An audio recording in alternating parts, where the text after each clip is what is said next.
ദൈവനാമം വാഴ്ത്തപ്പെടുമാറാണ്. ദൈവത്തിൻ്റെ കൃപയാൽ സംഖ്യാപുസ്തകം എന്ന വിഷയത്തിൻ്റെ രണ്ടാമത്തെ സെക്ഷനിൽ പ്രവേശിപ്പാൻ ദൈവം നമ്മെ സഹായിച്ചതോർത്ത് ഞാൻ ദൈവത്തെ സ്തുതിക്കുന്നു, സ്തോത്രം ചെയ്യുന്നു. നിങ്ങൾക്ക് എല്ലാവർക്കും കർത്താവായ യേശു നാമത്തിൽ സ്നേഹം അറിയിക്കുകയാണ്. നിങ്ങൾ നൽകുന്ന പ്രോത്സാഹനം, സഹകരണം, പ്രാർത്ഥനയുടെ പിൻബലത്തിന് നന്ദി പറയുന്നു. ദൈവം നിങ്ങളെല്ലാവരെയും ധാരാളമായി അനുഗ്രഹിക്കുമാറാകട്ടെ. നാം കഴിഞ്ഞ സെക്ഷനിലൊക്കെ സംഖ്യാപുസ്തകങ്ങളുടെ ചില വിവരണങ്ങളും 1ഉം 2ഉം അധ്യായങ്ങളിലെ പ്രതിവാദ വിഷയങ്ങളും പഠിക്കാനിടയായിത്തീർന്നു. നാം വീണ്ടും 3-ാം അധ്യായത്തിൻ്റെ 1-ാമത്തെ വാക്യം മുതൽ നമ്മുടെ ചിന്ത തുടരുകയാണ്. 3-ാം അധ്യായത്തിൻ്റെ പ്രധാന പ്രതിവാദി വിഷയം അത് 3ഉം 4ഉം അധ്യായത്തിൽ പരന്നു നിൽക്കുന്ന വിഷയമാണ്. ലേവ്യരുടെ എണ്ണം, അവരുടെ ചുമതലകൾ എന്നുള്ള വിഷയങ്ങളാണ് 3ഉം 4ഉം അധ്യായത്തിലെ പ്രധാന പ്രതിപാദ്യ വിഷയം. അതുകൊണ്ട് നമുക്ക് ഒന്ന് ഓടിച്ച് ആ ഭാഗങ്ങൾ വായിച്ചുവിടാൻ ആഗ്രഹിക്കുകയാണ്. യഹോവ സീനായി പർവ്വതത്തിൽ വെച്ച് മോശയോട് അരുളിച്ചത് കാലത്ത് അഹ്റോൻ്റെയും മോശയുടെയും വംശപാരമ്പര്യമാവത്. അഹ്റോൻ്റെ പുത്രന്മാരുടെ പേരുകൾ ഇവ: ആദിയാദ്, നാദാബ്, അബീഹു, എലയാസാർ, ഇതാമാർ. പുരോഹിതന് ശുശ്രൂഷ ചെയ്യുവാൻ പ്രതിഷ്ഠിക്കപ്പെട്ടവരായി അഭിഷേകം ലഭിച്ച പുരോഹിതന്മാരായ അഹ്റോൻ്റെ പുത്രന്മാരുടെ പേരുകൾ ഇവ തന്നെ. എന്നാൽ നാദാബും അബീഹുവും സീനായി മരുഭൂമിയിൽ വെച്ച് യഹോവയുടെ സന്നിധിയിൽ അന്യാഗ്നി കത്തിച്ചപ്പോൾ യഹോവയുടെ സന്നിധിയിൽ വെച്ച് മരിച്ചുപോയി. അവർക്ക് മക്കളുണ്ടായിരുന്നില്ല. എലയാസാറും ഇതാമാരും അപ്പനായ അഹ്റോൻ്റെ മുമ്പാകെ പുരോഹിത ശുശ്രൂഷ ചെയ്തു പോന്നു. യഹോവ പിന്നെയും മോശയോട് അരുളി ചെയ്തത്: നീ ലേവി ഗോത്രത്തെ അടുക്കള വരുത്തി പുരോഹിതനായ അഹ്റോനെ ശുശ്രൂഷ ചെയ്യേണ്ടതിന് മുൻപാകെ നിർത്തുക. അവർ സമാഗമന കൂടാരത്തിൻ്റെ മുമ്പിൽ അവൻ്റെ കാര്യവും സർവ്വസഭയുടെ കാര്യവും നോക്കി തിരുനിവാസത്തിൽ വേല ചെയ്യണം. അവർ സമാഗമന കൂടാരത്തിനുള്ള ഉപകരണങ്ങളൊക്കെയും ഇസ്രായേൽ മക്കളുടെ കാര്യം നോക്കി കൂടാരം സംബന്ധിച്ചുള്ള വേല ചെയ്യണം. നീ ലേവ്യരെ അഹ്റോനും അവൻ്റെ പുത്രന്മാർക്കും കൊടുക്കണം. ഇസ്രായേൽ മക്കളിൽ നിന്ന് അവർ അവന് സാക്ഷാൽ ദാനമായുള്ളവരാകുന്നു. അഹ്റോനെയും പുത്രന്മാരെയും പൗരോഹിത്യം നടത്തുവാൻ നിയമിച്ചാക്കണം. അടുത്തു വരുന്ന അന്യൻ മരണശിക്ഷ അനുഭവിക്കണം. യഹോവ പിന്നെയും മോശയോട് അരുളി ചെയ്തത്: ഇസ്രായേൽ മക്കളുടെ ഇടയിൽ പിറക്കുന്ന എല്ലാ കടിഞ്ഞൂലിനും പകരം ഞാൻ ലേവ്യരെ ഇസ്രായേൽ മക്കളിൽ നിന്ന് എടുത്തിരിക്കുന്നു. ലേവ്യർ എനിക്കുള്ളവരായിരിക്കണം. കടിഞ്ഞൂലെല്ലാം എനിക്കുള്ളത്. ഞാൻ ഇസ്രായേൽ ദേശത്ത് കടിഞ്ഞൂലിനൊക്കെയും കൊന്ന നാളിൽ ഇസ്രായേലിൽ മനുഷ്യൻ്റെയും മൃഗത്തിൻ്റെയും കടിഞ്ഞൂലിനെല്ലാം എനിക്കായിട്ട് ശുദ്ധീകരിച്ചു. അത് എനിക്കുള്ളതായിരിക്കണം. ഞാൻ യഹോവയാകുന്നു. യഹോവ പിന്നെയും സീനായി മരുഭൂമിയിൽ വെച്ച് മോശയോട് അരുളി ചെയ്തത്: ലേവ്യരെ കുലംകുലമായും കുടുംബമായും എണ്ണുക. അവരിൽ 1 മാസം മുതൽ മേലോട്ട് പ്രായമുള്ള ആണിനൊക്കെയും നീ എണ്ണണം. തന്നോട് കൽപ്പിച്ച പോലെ മോശ യഹോവയുടെ വചനപ്രകാരം അവരെ എണ്ണി. ലേവിയുടെ പുത്രന്മാരുടെ പേരുകൾ: ഗെർശോൻ, കെഹാത്ത്, മെരാരി. കുടുംബമായി ഗെർശോന്റെ പുത്രന്മാരുടെ പേരുകൾ: ലിബ്നി, ശിമെയി. കുടുംബമായി കെഹാത്തിൻ്റെ പുത്രന്മാർ: അമറാം, ഇസാക്കർ, ഹെബ്രോൻ, ഉസിയേൽ. കുടുംബമായി മെരാരിയുടെ പുത്രന്മാർ: മഹ്ലി, മൂശി. ഇവർ തന്നെ. കുലമായി ലേവിയുടെ കുടുംബങ്ങൾ: ഗെർശോനിൽ നിന്ന് ലിബ്നിയരുടെ കുടുംബവും ശിമിര്യരുടെ കുടുംബവും ഉത്ഭവിച്ചു. ഇവർ ബെർശോന്യ കുടുംബങ്ങൾ. അവരിൽ 1 മാസം മുതൽ മേലോട്ട് പ്രായമുള്ള ആണുങ്ങളുടെ സംഖ്യയിൽ എണ്ണപ്പെട്ടവരുടെ ആകത്തുക 7500.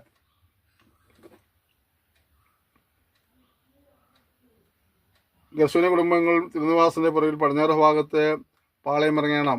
ഗെർശോനയുടെ പിതൃഭവനത്തിന് ലായേലിൻ്റെ മകൻ എലിയാസാഫ് പ്രഭുവായിരിക്കണം. സമാഗമന കൂടാരത്തിൽ ഗെർശോന്യർ നോക്കേണ്ടത് തിരുനിവാസവും കൂടാരവും അതിൻ്റെ പുറമൂടിയും സമാഗമന കൂടാരത്തിൻ്റെ വാതിൽക്കുള്ള മറശ്ശേരിയും തിരുനിവാസത്തിനും യാഗപീഠത്തിനും ചുറ്റുമുള്ള പ്രാകാരത്തിൻ്റെ മറശ്ശേരിയും പ്രാകാരവാതിലിൻ്റെ മറശ്ശേരിയും അതിൻ്റെ എല്ലാ വേലയ്ക്കുമുള്ള കയറുകളുമാകുന്നു. ഓരോരുത്തർക്കും ഓരോ ഉത്തരവാദിത്തങ്ങളും ദൈവത്താൽ പകുത്തു കൊടുക്കുകയാണ്.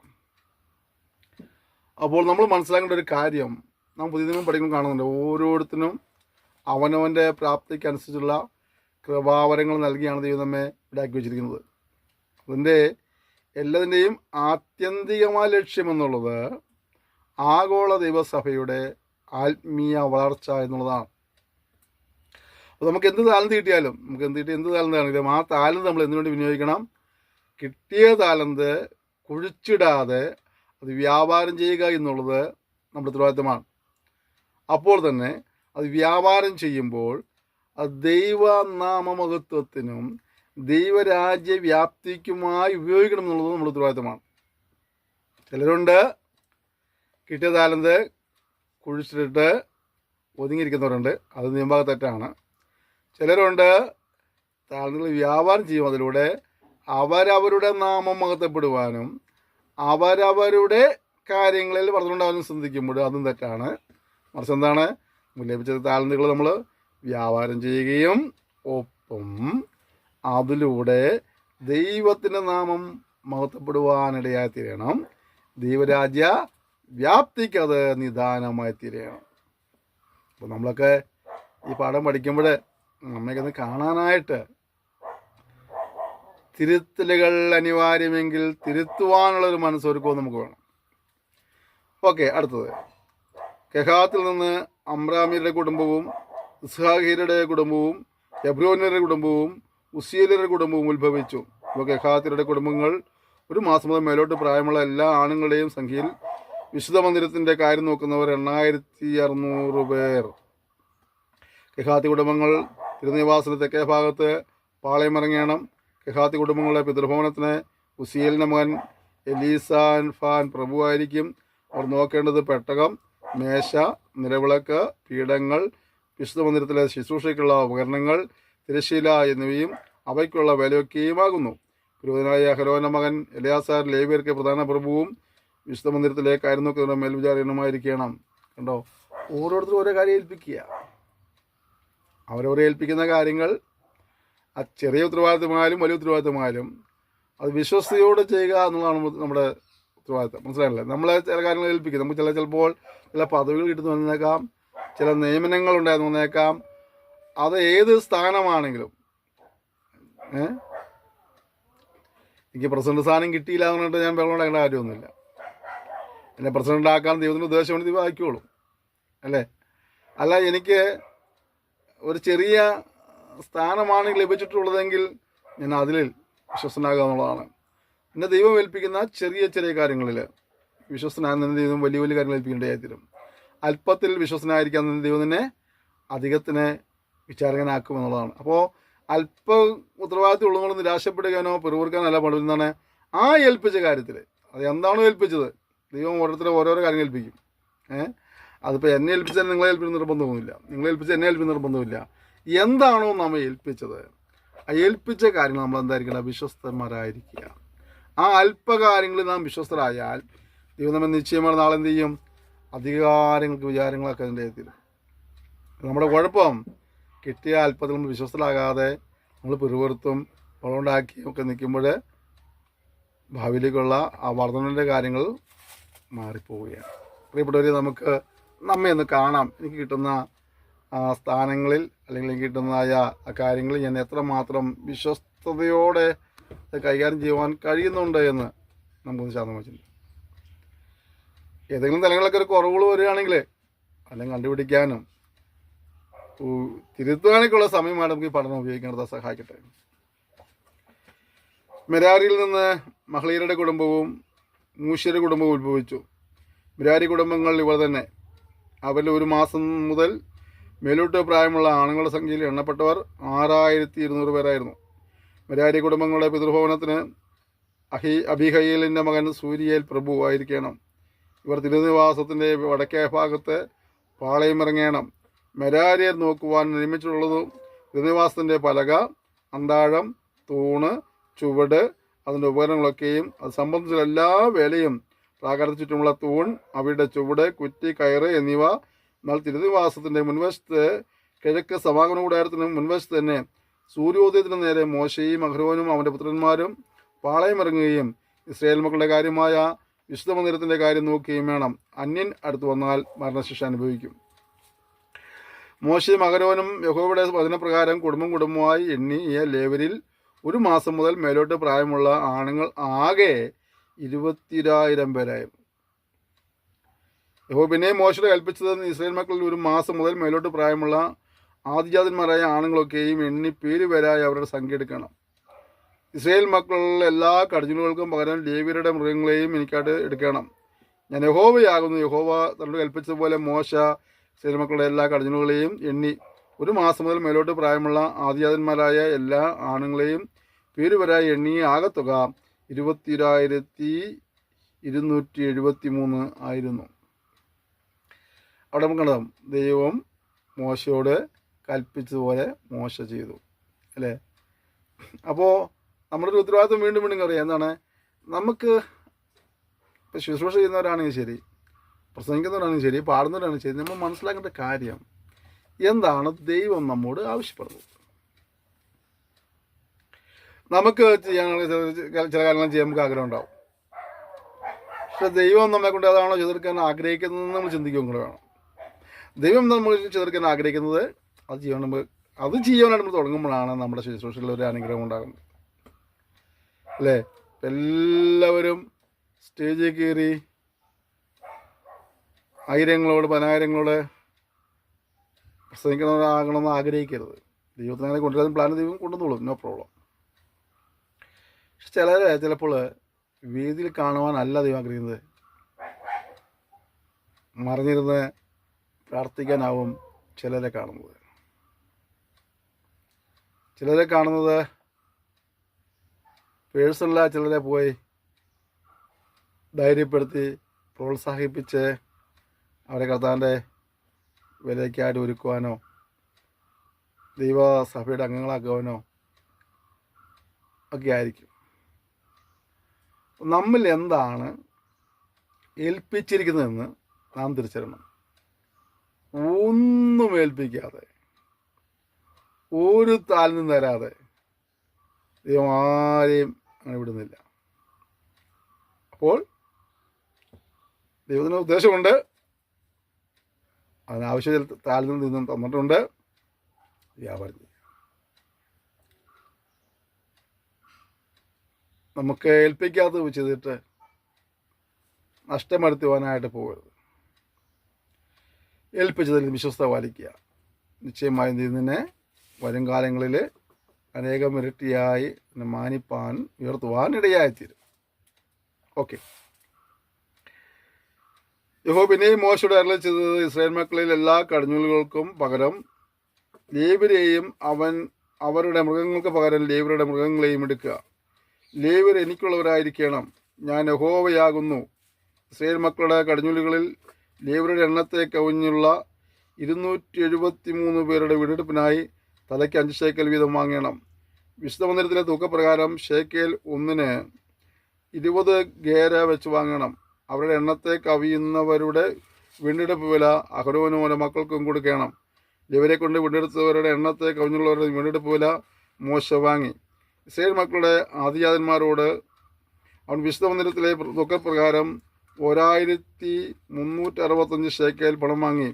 യഹോവ മോശയോട് കൽപ്പിച്ചതുപോലെ വീണ്ടെടുത്തവരുടെ വില മോശെ അഹരോനും അവൻ്റെ മക്കൾക്കും യഹോവയുടെ പ്രകാരം കൊടുത്തു. ഇവിടെ പിരിച്ചെടുത്ത തുക അവകാശപ്പെട്ടതിന് കൊടുക്കുന്നതായ ഒരു പരിപാടി കാണുന്നുണ്ട്. നമ്മുടെ ഇവിടെ പറ്റുന്ന ചെറിയൊരു കുഴപ്പം, പിരിവ് നടക്കും, പക്ഷേ അത് അവകാശപ്പെട്ടവൻ്റെ കയ്യിലേക്ക് പലപ്പോഴും എത്താറില്ല അല്ലേ. എക്സിന് വേണ്ടിയോ വൈക്ക് വേണ്ടിയോ സെഡിന് വേണ്ടിയോ ഒരു പിരിവ് നടത്തിയാൽ ആ പിരിഞ്ഞിട്ട് തുക എക്സിനോ വൈക്കോ സെഡിനോ കൊടുക്കാറില്ല. കുറേയൊക്കെ അവിടെ ഇടയ്ക്ക് തട്ടിപ്പറിച്ച് പോകും. അത് നമ്മുടെ പരാജയം. ഇതിൽ മോശ എന്ത് ചെയ്തത്? മോശ പിരിഞ്ഞു കിട്ടിയ പണമൊക്കെ ആർക്കാണോ അത് അവകാശപ്പെട്ടത് അത് കൊടുക്കേണ്ടതായി തീർന്നു. ഈ ഫണ്ട് റേസിങ് എന്നുള്ള സംഭവം വലിയ ചിലർക്ക് തന്നെ പ്രത്യേക കൃപയാണ്. ആരെ പോയി കണ്ട് സംസാരിച്ച് അവൻ്റെ കയ്യിൽ കാശ് ഇവൻ്റെ പോക്കറ്റ് വരുത്താനുള്ള കഴിവൊക്കെ ഉണ്ട്. പക്ഷെ അത് നീ എന്തിനു വേണ്ടിയാണോ കളക്ട് ചെയ്തത്, ആർക്ക് വേണ്ടിയാണോ നീ കളക്ട് ചെയ്തത്, അത് അവർക്ക് കൊടുക്കാനുള്ളൊരു മനസ്സ് നമുക്ക് ഉണ്ടാകണം. കാരണം നമ്മൾ അങ്ങനെ വാങ്ങിയ ഓരോ ചില്ലി പൈസയ്ക്കും നാം കണക്ക് പറയേണ്ടവരാണെന്നുള്ള ബോധ്യം നമ്മളെ എപ്പോഴും ഭരിക്കണം. ഓക്കെ, നമുക്ക് 4-ാം അധ്യായത്തിൽ വരാം. 4-ാം അധ്യായം. യഹോവ പിന്നെ മോശയോട് അവരോട് അരുളി ചെയ്തത്, ലേവ്യരിൽ വെച്ച് ഗഹാത്യരിൽ 30 വയസ്സ് മുതൽ 50 വയസ്സ് വരെയുള്ളവരായി സമാഗമന കൂടാരത്തിൽ വില ചെയ്യുവാൻ സേവയിൽ പ്രവേശിക്കുന്ന എല്ലാവരെയും കുടുംബമായും കുലമായി എണ്ണി തുക എടുപ്പീൻ. സമാഗമന കൂടാരത്തിലെ അതിവിശുദ്ധ കാര്യങ്ങളെ സംബന്ധിച്ച് കെഹാത്യരുടെ വേല എന്തെന്നാൽ പാളയം യാത്ര പുറപ്പെടുമ്പോൾ അഹരോനും പുത്രന്മാരും വന്ന് തിരശ്ശീല ഇറക്കി അതുകൊണ്ട് സാക്ഷ്യപ്പെട്ടകം മുടയണം. തകശുതോൽ കൊണ്ടുള്ള മൂടി അതിന്മേലിട്ട് അതിന് മീതെ നീലശീല വിരിച്ച് കൊണ്ട് തണ്ട് ചെലുത്തേണം. കാഴ്ചയപ്പത്തിൻ്റെ മേശമേലും ഒരു നീലശീല വിരിച്ച് അതിന്മേൽ തളികകളും കരണ്ടികളും കിണ്ടികളും പകരുന്നതിനുള്ള കുടങ്ങളും വയ്ക്കണം. നിരന്തരമായ അപ്പവും അതിൽ മേലിരിക്കണം. അവയുടെ മേൽ ഒരു ചുവപ്പ് ശീല വിരിച്ച് തകശുതോൽ കൊണ്ടുള്ള മുടി വിരിയാൽ അത് മൂടുകയും തണ്ട് ചെലുത്തുകയും വേണം. ഒരു നീലശീല എടുത്ത് വെളിച്ചത്തിലുള്ള നിലവിളക്കും അതിൻ്റെ ദീപങ്ങളും ചവണകളും കരിന്തിരിയും മുറിച്ചിടുന്ന പാത്രങ്ങളും അതിൻ്റെ ഉപയോഗത്തിന് എല്ലാ എണ്ണക്കുടങ്ങളും മൂടണം. അതും അതിൻ്റെ പാത്രങ്ങളൊക്കെയും തകശുതോൽ കൊണ്ടുള്ള ഒരു വിരിയിൽ പൊതിഞ്ഞ് ഒരു തണ്ടിന്മേൽ വെച്ച് കെട്ടണം. സ്വർണ്ണപീഠത്തിന്മേൽ അവർ ഒരു നീലശീല വിരിച്ച് തകശുതോൽ കൊണ്ടുള്ള വിരിയാൽ മൂടുകയും തണ്ട് ചെലുത്തുകയും വേണം. വിശുദ്ധ മന്ദിരത്തിലെ ശുശ്രൂഷയ്ക്കുള്ള ഉപകരണങ്ങളൊക്കെയും അവർ എടുത്ത് ഒരു നീലശീലയിൽ പൊതിഞ്ഞ് തകശുതോൽ കൊണ്ടുള്ള ഒരു വിരിയാൽ മൂടുകയും ഒരു തണ്ടിന്മേൽ വെച്ച് കെട്ടുകയും വേണം. അവർ യാഗപീഠത്തിൽ നിന്ന് വെണ്ണീർ നീക്കി അതിന്മേലൊരു ധൂമ്രശീല വിരിക്കണം. അവർ അതിന്മേൽ ശുശ്രൂഷ ചെയ്യുന്നതിനുള്ള ഉപകരണങ്ങളായ കലശം, മുൾക്കൊളുത്ത്, ചട്ടുകം, കലം എന്നിങ്ങനെ യാഗപീഠത്തിൻ്റെ ഉപകരണങ്ങളൊക്കെയും അതിന്മേൽ വയ്ക്കണം. തകശുതോൽ കൊണ്ടുള്ള ഒരു വിരി അതിന്മേൽ വിരിക്കുകയും തണ്ട് ചെലുത്തുകയും വേണം. പാളയം യാത്ര പുറപ്പെടുമ്പോൾ അഹരോനും പുത്രന്മാരും വിശുദ്ധ മന്ദിരത്തിലെ ഉപകരണങ്ങളൊക്കെയും മൂടിത്തീർന്ന ശേഷം കെഹാത്യർ ചുമപ്പാൻ വരേണം. എന്നാൽ അവർ മരിക്കാതിരിക്കണതിന് വിശുദ്ധമായതൊന്നും തുടരുത്. സമാഗമന കൂടാരത്തിൽ കെഹാത്യരുടെ ചുമട് ഇവ തന്നെ. പുരോഹിതനായ അഹരോന്റെ മകൻ എലയാസാർ നോക്കേണ്ടത് വെളിച്ചത്തിനുള്ള എണ്ണ, സുഗന്ധധൂപവർഗം, നിരന്തര ഭോജനയാഗം, അഭിഷേക തൈലം എന്നിവയും തിരുനിവാസം മുഴുവനും അതിലൊക്കെയും വിശുദ്ധ മന്ദിരവും അതിൻ്റെ ഉപകരണങ്ങളും തന്നെ. അവിടെയും ചില ഉത്തരവാദിത്തങ്ങൾ നൽകുക അല്ലേ. ആ ഉത്തരവാദിത്തങ്ങൾ ഏൽപ്പിച്ചതെന്തോ അത് ചെയ്യുവാൻ ഉത്സാഹിക്കുക. ഒരിക്കലും അവന് കിട്ടിയ സ്ഥാനം എനിക്ക് കിട്ടാനുള്ള കെണിപ്പിനോടും ചെയ്യരുത്. നിന്നെ ഒരു സ്ഥാനത്ത് ഒഴിവാക്കിയിട്ടുണ്ട്, നീ ആ സ്ഥാനം വൃത്തിയായിട്ട് ഉപയോഗിക്കുക. നാളുകളിൽ നിനക്ക് ഇപ്പോഴത്തെ സ്ഥാനം മാറി വേറെ സ്ഥാനം തരാൻ ദൈവത്തിൻ്റെ ഉദ്ദേശം ദൈവം തന്നുകൊള്ളും. നീയായിട്ട് കുറുക്കോടി ഉപയോഗിച്ചും ഗ്രൂപ്പ് ഉണ്ടാക്കി നടക്കാൻ പോകരുത്. ഇപ്പോൾ പിന്നെ മോശയോടും അഹരോനോടും അരുളി ചെയ്തത്, നിങ്ങൾ കെഹാത്തി കുടുംബങ്ങളെ ഗോത്രത്തെ ലേവ്യരിൽ നിന്ന് ഛേദിച്ചു കളയരുത്. അവർ അതിൻ്റെ വിശുദ്ധ വസ്തുക്കളോട് അടുക്കുമ്പോൾ മരിക്കാതെ ജീവനോട് ഇരിക്കണമെന്ന് ഇങ്ങനെ ചെയ്യുവിൻ. അഹരോനും പുത്രന്മാരും അകത്ത് കിടന്ന് അവരിൽ ഓരോരുത്തരെ അവനവൻ്റെ വേലയ്ക്കും അവനവൻ്റെ ചുമട്ടിനും ആക്കണം. എന്നാൽ അവർ വിശുദ്ധ മന്ദിരം കണ്ടിട്ട് മരിച്ചു പോകാതിരിക്കണമെന്ന് ക്ഷണനേരം പോലും അകത്ത് കിടക്കരുത്. കണ്ടോ, ഏൽപ്പിച്ച് ചെയ്യുക, ഏൽപ്പിച്ചതിൻ്റെ അപ്പുറത്തേക്ക് പോകാതിരിക്കുക. ഒരു നിമിഷമെങ്കിലും ഏൽപ്പിച്ചതിൻ്റെ അപ്പുറത്തേക്ക് നമ്മൾ പോകുമ്പോൾ അവിടെ മരണം സംഭവിക്കും, ആത്മീയമായ ജീവൻ നഷ്ടപ്പെടാൻ സാധ്യതയുണ്ട്. അപ്പോൾ പിന്നെ മോശയോട് അളിച്ചത്, ഗർശോന്യരെയും കുലംകുലമായും കുടുംബമായും എണ്ണി തുക എടുക്കുക. 30 വയസ്സ് മുതൽ 50 വയസ്സ് വരെ സമാഗമന കൂടാരത്തിൽ വേല ചെയ്യുവാൻ സേവയിൽ പ്രവേശിക്കുന്ന എല്ലാവരെയും എണ്ണണം. സേവ ചെയ്യുന്നതിലും ചുമടെടുക്കുന്നതിലും ഗർശന കുടുംബങ്ങൾക്കുള്ള വേല എന്തെന്നാൽ തിരുനിവാസത്തിൻ്റെ തിരശ്ശീല, സമാഗമന കൂടാരം, അതിൻ്റെ മൂടുവിരി, തകശുതോൽ കൊണ്ടുള്ള അതിന്മേലുള്ള പുറമൂടി, സമാഗമന കൂടാരത്തിൻ്റെ വാതിലുള്ള മറശീല, പ്രാകാരത്തിൻ്റെ മറശീല, തിരുനിവാസത്തിനും യാഗപീഠത്തിനും ചുറ്റുമുള്ള പ്രാകാരത്തിൻ്റെ വാതിലുള്ള മറശീല, അവയുടെ കയറ് എന്നിവയും അവയുടെ ഉപയോഗത്തിനുള്ള ഉപകരണങ്ങളൊക്കെയും അവർ ചുമക്കണം. അവയെ സംബന്ധിച്ച് ചെയ്യുവാനുള്ള വേലയൊക്കെയും അവർ ചെയ്യണം. ഗർശോന്യരുടെ എല്ലാ ചുമടുകളും എല്ലാ വേലയും സംബന്ധിച്ചുള്ളതൊക്കെയും അഹരോൻ്റെയും പുത്രന്മാരുടെയും കൽപ്പന പ്രകാരമായിരിക്കണം. അവരുടെ എല്ലാ ചുമടും നിങ്ങൾ അവരുടെ വിചാരണയിൽ ഏൽപ്പിക്കണം. സമാഗമന കൂടാരത്തിൽ ഗർശോന്യരുടെ കുടുംബങ്ങൾക്കുള്ള വേല ഇതുതന്നെ. അവരുടെ സേവ പുരോഹിതനായ അഹരോന്റെ മകൻ ഈതാമാരൻ്റെ കൈക്കീഴായിരിക്കണം. കണ്ടോ, ഉത്തരവാദിത്തങ്ങൾ ഏൽപ്പിക്കുമ്പോഴും ആ ഉത്തരവാദിത്തങ്ങൾ മുകളിൽ ഒരു മേൽവിചാരണുണ്ട്. ഞാൻ എൻ്റെ പണി ചെയ്യും, എനിക്ക് ഇഷ്ടം ചെയ്യുന്നതല്ല. പിന്നെന്താണ്, നിനക്ക് മുകളിൽ ഒരാൾ നിയമിക്കപ്പെട്ടിട്ടുണ്ടെങ്കിൽ ആ നിയമിക്കപ്പെട്ടവൻ്റെ വാക്ക് കേൾക്കുവാൻ നിനക്ക് ഉത്തരവാദിത്തമുണ്ട്, അവനനുസരിക്കുക ഉത്തരവാദിത്തമുണ്ട്. കണ്ടോ, ഇവർ ചുമട് ചുമക്കാനൊക്കെ ഏൽപ്പിക്കുമ്പോൾ തന്നെ അതിൻ്റെ മുകളിൽ ഒരാളെ ഏൽപ്പിച്ചിട്ടുണ്ട്. ഇന്ന് അധികാരം കീഴടങ്ങാനായിട്ട് മനുഷ്യന് താല്പര്യമില്ലല്ലോ. തങ്ങളുടെ മേലെ അധികാരം ചെലുത്താനായിട്ട് ആർക്കും താല്പര്യമില്ല അല്ലേ. അനുസരിക്കുക, കീഴ്പ്പെട്ടിരിക്കുക നമുക്ക് വലിയ ബുദ്ധിമുട്ടുള്ള കാര്യമാണ് കാലഘട്ടമാണ്. പ്രത്യേകിച്ച് ആത്മീയ ലോകത്ത് പോലും അതിൻ്റെ വലിയ കെടുതികളൊക്കെ അനുഭവിച്ചുകൊണ്ടിരിക്കുക. എങ്കിലും ഓർക്കുക, നമ്മുടെ മേൽ ആക്കി വെച്ച അധികാരങ്ങൾ ദൈവത്താൽ ആക്കി വെച്ചതാണ്. അവർക്ക് കീഴ്പ്പെട്ടിരിക്കുക നമ്മുടെ ഉത്തരവാദിത്വം, കാര്യം മറന്നു പോകരുത്. മെരാരുടെയും കുലങ്കുലമായും കുടുംബമായും എണ്ണയണം. 30 വയസ്സ് മുതൽ 50 വയസ്സ് വരെ സമാഗമന കൂടാരത്തിലെ വിലയുവാൻ സേവയിൽ പ്രവേശിക്കുന്ന എല്ലാവരും നീ എണ്ണയണം. സമാഗമന കൂടാരത്തിൽ അവർക്കുള്ള എല്ലാ വേലയുടെയും മുറയ്ക്ക് അവർ എടുക്കണമെന്ന് ചുമട് നിന്നാൽ തിരുനിവാസത്തിൻ്റെ പലക, അന്താഴം, തൂണ്, ചുവട്, ചുറ്റുമുള്ള പ്രാകാരത്തിൻ്റെ തൂണ്, ചുവട്, കുറ്റി, കയറ് എന്നിവയും അവയുടെ ഉപകരണങ്ങളൊക്കെയും അവ സംബന്ധിച്ചുള്ള എല്ലാ വിലയും തന്നെ. എടുക്കണമെന്ന ഉപകരണങ്ങൾ നിങ്ങൾ പേർ വിവരമായി എവരെ ഏൽപ്പിക്കണം. പുരോഹിതനായ അഹ്റോന്റെ മകൻ ഈതാമാറിൻ്റെ കൈക്കീഴെ സമാഗമന കൂടാരത്തിൽ മെരാരിയുടെ കുടുംബങ്ങൾക്കുള്ള സേവയുടെയും മുറയ്ക്ക് അവർ ചെയ്യേണ്ട വില ഇത് തന്നെ. മോശയും അഹ്റോനും സഭയിലെ പ്രഭുക്കന്മാരും കെഹാത്യരിൽ 30 വയസ്സ് മുതൽ 50 വയസ്സ് വരെ സമാഗമന കൂടാരത്തിൽ വില ചെയ്യുവാൻ സേവയിൽ പ്രവേശിക്കുന്ന എല്ലാവരെയും കുടുംബമായും കുലമായും എണ്ണി. അവരിൽ കുടുംബമായി എണ്ണപ്പെട്ടവർ 2750 പേർ. മോശ മുഖാന്തരം യഹോവ കൽപ്പിച്ചതുപോലെ മോശയും അഹ്റോനും കെഹാത്ത് കുടുംബങ്ങളിൽ എണ്ണിയവരായി. സമാഗമന കൂടാരത്തിൽ വില ചെയ്യുവാനുള്ളവർ എല്ലാം ഇവർ തന്നെ. ഗെർശോന്യരിൽ കുടുംബമായും കുലങ്ങളുമായും എണ്ണപ്പെട്ടവരോ 30 വയസ്സ് മുതൽ 50 വയസ്സ് വരെ സമാഗമന കൂടാരത്തിൽ വില ചെയ്യുവാൻ സേവയിൽ പ്രവേശിക്കുന്നവരായി. കുടുംബമായും കുലമായും എണ്ണപ്പെട്ടവർ 2630 പേർ. യഹോവ കൽപ്പിച്ചതുപോലെ മോശയെയും അഹ്റോനും ഗെർശോന്യ കുടുംബങ്ങളിൽ എണ്ണിയവരായി. സമാഗമന കൂടാരത്തിൽ വില ചെയ്യുവാനുള്ളവർ എല്ലാം ഇവർ തന്നെ. മെരാരി കുടുംബങ്ങളിൽ കുടുംബമായും കുലമായും എണ്ണപ്പെട്ടവരോ 30 വയസ്സ് മുതൽ 50 വയസ്സ് വരെ സമാഗമന കൂടാരത്തിൽ വില ചെയ്യുവാൻ സേവയിൽ പ്രവേശിക്കുന്നവരായി. അവരിൽ കുടുംബമായി എണ്ണപ്പെട്ടവരാകെ 3200 പേർ. 3200 പേർ. യഹോവ മോശെ മുഖാന്തരം കൽപ്പിച്ചതുപോലെ മോശയും അഹ്റോനും മെരാരി കുടുംബങ്ങളിൽ എണ്ണിയവർ ഇവർ തന്നെ.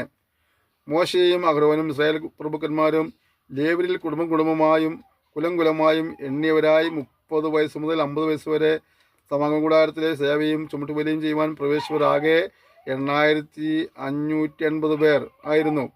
യഹോവയുടെ കൽപ്പന പ്രകാരം അവർ മോശെ മുഖാന്തരം ഓരോരുത്തരും താന്താന്റെ വേലയ്ക്കും താന്താന്റെ ചുമട്ടിനും തക്കവണ്ണം എണ്ണപ്പെട്ടു. യഹോവ മോശയോട് കൽപ്പിച്ചതുപോലെ അവൻ അവരെ എണ്ണി. ഇവിടെയൊക്കെ പ്രത്യേകം അതാണ് മോശയോട് യഹോവ കൽപ്പിച്ചതുപോലെ. ഇവിടെ നാം ലീഡർ സ്ഥാനത്ത് നിൽക്കുമ്പോൾ ചിന്തിക്കുന്ന ഒരു കാര്യമുണ്ട്. നമ്മളൊരു സമൂഹത്തെ നയിക്കുന്ന ലീഡേഴ്സാണ്. അപ്പോൾ തന്നെ നമുക്ക് ഒരു വ്യവസ്ഥയും പ്രമാണമുണ്ട്. ഒരുപക്ഷെ നമ്മുടെ പ്രസ്ഥാനത്തിൻ്റെ ഭരണഘടനകളും നമ്മൾ ഏറ്റവും ടോപ്പിലിരിക്കുന്ന ആളുകളായിരിക്കുമ്പോൾ തന്നെ ഉന്നതന്മാർക്ക് മീതെ അത്യുന്നതനായ ഒരു ദൈവമുണ്ട് എന്നുള്ളതായ ചിന്ത നമ്മളെപ്പോഴും ഭരിക്കണം. ദാസന്മാർ യജമാനന്മാർക്ക് കീഴടങ്ങിയിരിക്കുമ്പോൾ തന്നെ യജമാനന്മാർ ചിന്തിക്കുന്ന ഒരു കാര്യം, യജമാനന്മാർക്ക് മീതെ ഉന്നതന്മാർക്ക് മീതെ അത്യുന്നതനായ ദൈവമുണ്ട് മനസ്സിലാക്കിയിട്ട് ആ ദൈവത്തെ കീഴ്പ്പെട്ടിരിക്കുവാനും ആ ദൈവിക പ്രമാണങ്ങളെ അനുസരിക്കാനുള്ള ഒരു ഉത്സാഹം നമുക്കുണ്ടാകും. പലപ്പോഴും അധികാരം കൈ കിട്ടിക്കഴിഞ്ഞാൽ പിന്നെ ചിലർക്ക് ഒരു തരം ഭ്രാന്ത, എന്തൊക്കെയോ ചെയ്ത് കൊടുക്കുന്ന അവർക്ക് തന്നെ പോലും അറിയത്തില്ല. അത് വിട്ടിട്ട് അധികാരം കിട്ടുന്നതോറും നമ്മൾ വിനയമുള്ളവരായി മാറുക. അധികാരം കിട്ടുന്നതോറും നാം ദിവസങ്ങളിലെ സമയം ചിലവഴിച്ച് ഓരോ കാര്യങ്ങളും എങ്ങനെയാണ് കൈകാര്യം ചെയ്യണമെന്ന് ദിവസങ്ങളിൽ പ്രാർത്ഥിച്ച് ആലോചന പ്രാർത്ഥിച്ച് തീരുമാനമെടുക്കണം. ഇല്ലെങ്കിൽ നമ്മളെ ആക്കി വെച്ച സ്ഥാനത്ത് തന്നെ നമ്മുടെ തീരുമാനങ്ങൾ ശരിയല്ലെങ്കിൽ സംഭവിക്കും. അവിടെ നഷ്ടങ്ങൾ കഷ്ടങ്ങളുണ്ടാകാൻ ഇടയായിത്തീരും. അതുകൊണ്ട് നമ്മുടെ പക്കൽ ഏൽപ്പിക്കപ്പെട്ട ഉത്തരവാദിത്തങ്ങൾ നിറപടിയായി നിവർത്തിക്കുവാനായിട്ട് നമ്മെ ഏൽപ്പിച്ചു കൊടുക്കാം. നാം ഒന്നും പിടിച്ചു വാങ്ങിയല്ല, ദൈവത്താൽ ലഭിക്കുന്നവരെ ക്ഷമയുടെ കാത്തിരിപ്പാനം സമർപ്പിക്കാം. നമുക്ക് കീഴിൽ കുറച്ച് പേരുണ്ടാകുമ്പോഴും അവരോടും ദൈവാത്മാ നിയോഗത്താൽ തന്നെ അവരെ ശുശ്രൂഷിപ്പാൻ അവരെ ഭരിപ്പാൻ ഉള്ള ഒരു തീരുമാനം കൊണ്ടാകട്ടെ. നമ്മൾ സമർപ്പിച്ച ദിവസങ്ങളിൽ പ്രാർത്ഥിക്കാം. സ്വർഗീയ പിതാവേ തന്ന സെക്ഷനായി സ്തോത്രം ചെയ്യുന്നു. നിങ്ങൾ വിധങ്ങളിൽ സംസാരിപ്പാനിടയായി തീർന്നല്ലോ. നീ ഞങ്ങളെ ഏൽപ്പിക്കുന്ന ഓരോ കാര്യങ്ങളും വിശ്വസ്തമായി കൈകാര്യം ചെയ്യുവാൻ സുഖം സഹായിക്കുമ്പോഴാണെന്ന് പ്രാർത്ഥിക്കുന്നു.